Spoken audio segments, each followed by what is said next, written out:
What if the animals you already have, or plan to get, could produce twice as much, cost half as much to feed, and practically take care of each other?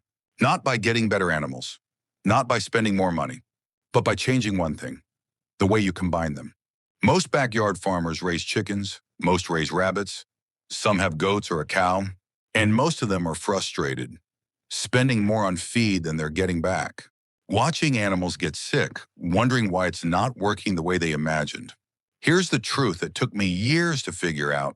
It's not the animals that are wrong, it's the system, or rather the lack of one. Today I'm going to show you 5 livestock animals, how almost every beginner raises them the wrong way, and the one integrated system that flips everything around and makes your farm start paying for itself within 90 days. Stay until the end, because the way these 5 animals work together is something most farming channels never talk about. And once you see it, you can't unsee it. Welcome to Livestock Mastery. A few years ago, I was doing everything right on paper. I had chickens, I had rabbits, I had a small goat. I was feeding them every day, cleaning their housing, giving them clean water, and every single month I was losing money. My chickens were eating commercial feed exclusively and producing eggs that cost me more to make than I could ever sell them for. My rabbits were healthy but growing slowly. My goat was eating everything in sight, including things she wasn't supposed to. And I had no idea how to connect any of it into something that actually made sense financially. So I started digging. Old farming books, traditional practices from farmers in Egypt, India, West Africa, Southeast Asia, places where people have been feeding entire families from tiny plots of land for thousands of years, with no commercial feed, no veterinary bills, and no money to waste. And what I found completely changed how I think about livestock. The farmers who reach self-sufficiency fastest, the ones who get the most out of the least, they don't just pick good animals. They build a system where each animal supports every other animal, where the waste from one becomes the food for another, where nothing is thrown away and everything has a purpose. That system has 3 rules. And once you understand these 3 rules, every decision you make on your farm becomes clearer. Rule number 1, every animal you raise must reproduce fast or produce something valuable every single day.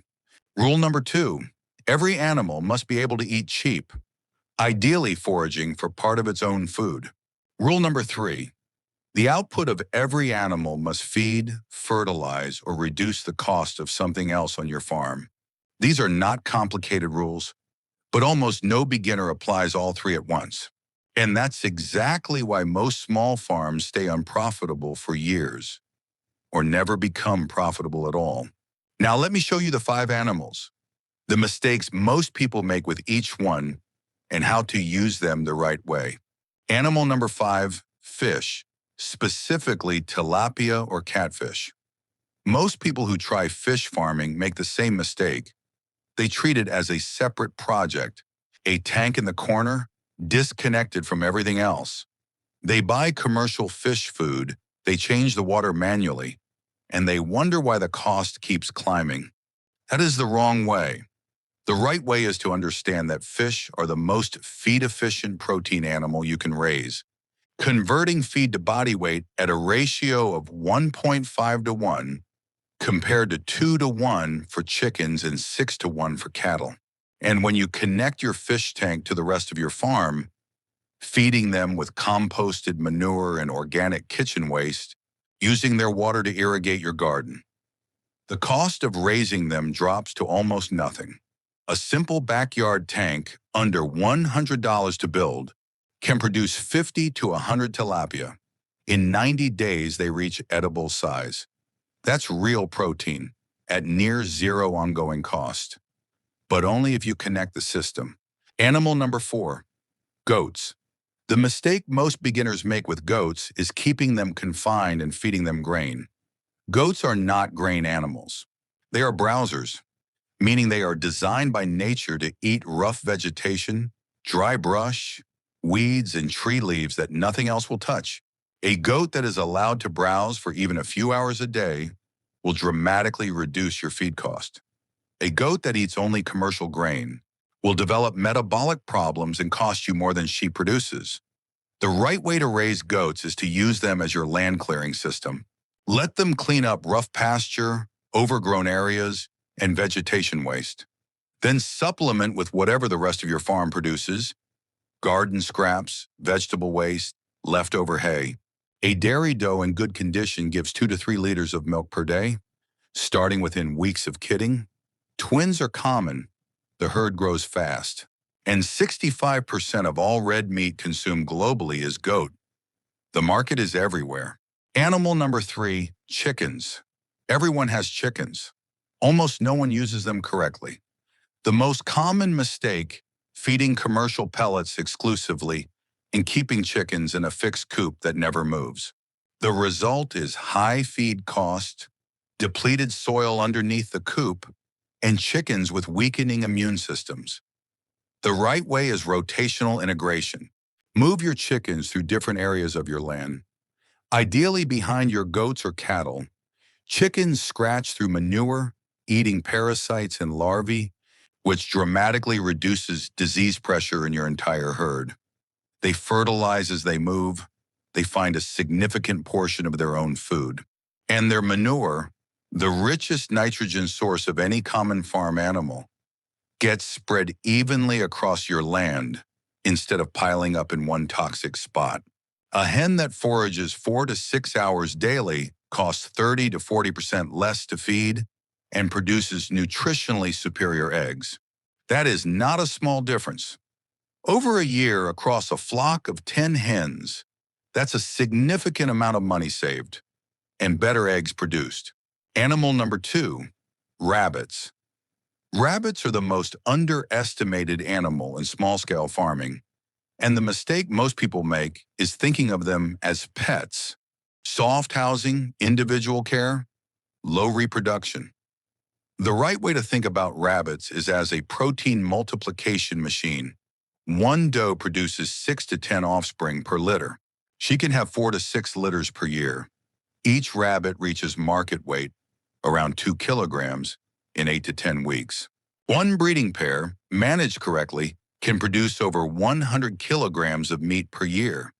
From a space smaller than a wardrobe, they make no noise. They require no grazing land.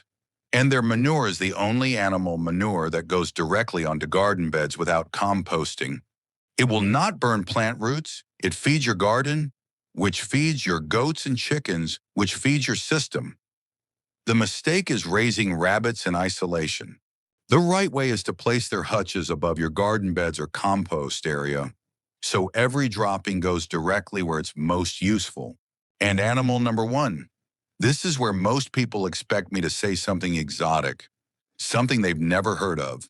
But the most powerful animal in a small farm system is one you already know. The reason it's number 1 has nothing to do with the animal itself. It has everything to do with something called the multiplier effect. Animal number 1 is the dual-purpose dairy cow, or for those of you in hot and arid climates, and this is especially important, the water buffalo. Here is why nothing else compares. A productive dairy cow gives 15 to 25 liters of milk per day. That is milk for your family, cream, butter, cheese, and yogurt, all from one animal every single day.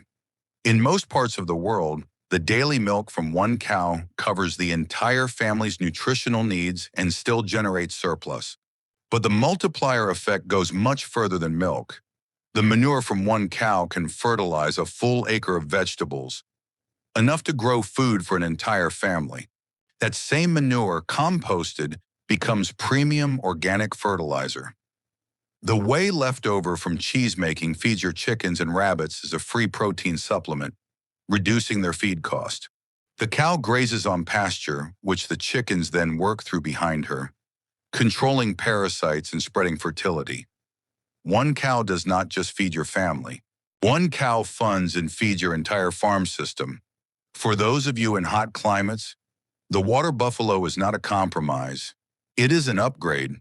Buffalo milk contains nearly double the fat of cow milk, making it superior for cheese and butter production. Buffalo are significantly more heat tolerant than dairy cattle. They thrive on rough pasture that cattle struggle with. And in many global markets, buffalo milk and meat commands a premium price that cow products do not. Within 90 days of a cow or buffalo beginning to produce, the daily value of her milk alone exceeds her monthly feed cost. That is when she pays for herself. That is the multiplier effect in action. Now here is the part that ties everything together. These 5 animals, fish, goats, chickens, rabbits, and a dairy cow or buffalo, are not just a list. When you run them together, even on a small piece of land, they form a closed loop where almost nothing is wasted and almost everything is free. The cow produces milk and manure. The manure fertilizes the garden and the fish pond. The garden produces vegetables and scraps that feed the goats and rabbits.